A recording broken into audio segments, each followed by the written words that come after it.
Harmonic series, notes that are harmonic are the notes that have a particular range of motion. And we want to be in the harmonic series. I think there are ratios of integers, right? 2 for the fundamental. You can do fundamental times 2, fundamental times 4, fundamental times 3 to give you a harmonic series. Which ones do not have a harmonic series? Like your cymbals cannot have a harmonic series. Any notes that you can play that are multiples of fundamental will make a harmonic series.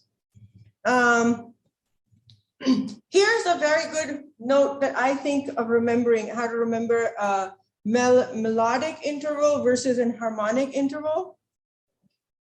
One note following another one is a melodic interval, whereas both being played together make a harmonic interval, right? So if you play the 2 notes together, they will form a harmonic note.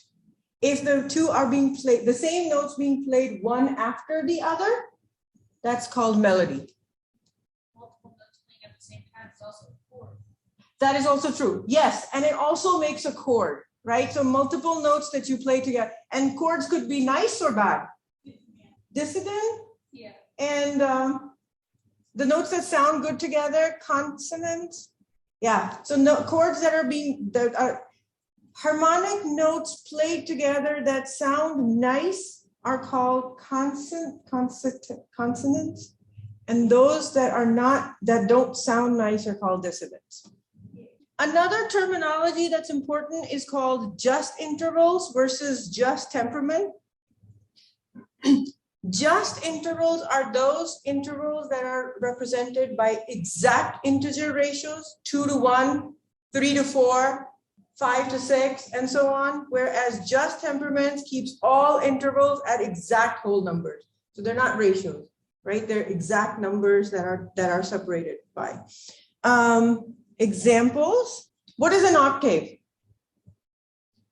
Ratio of 2 to 1.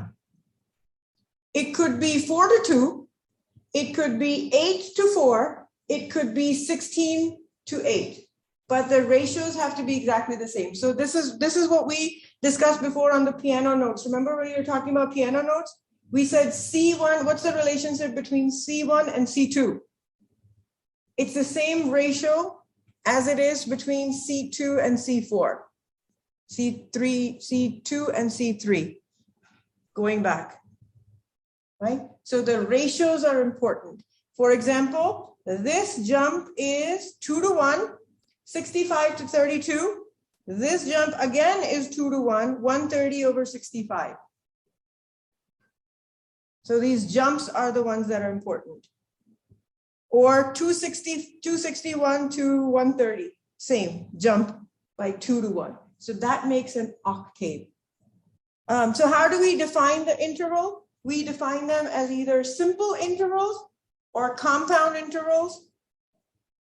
Intervals within an octave are called simple interval, and intervals that are more than an octave apart are called compound.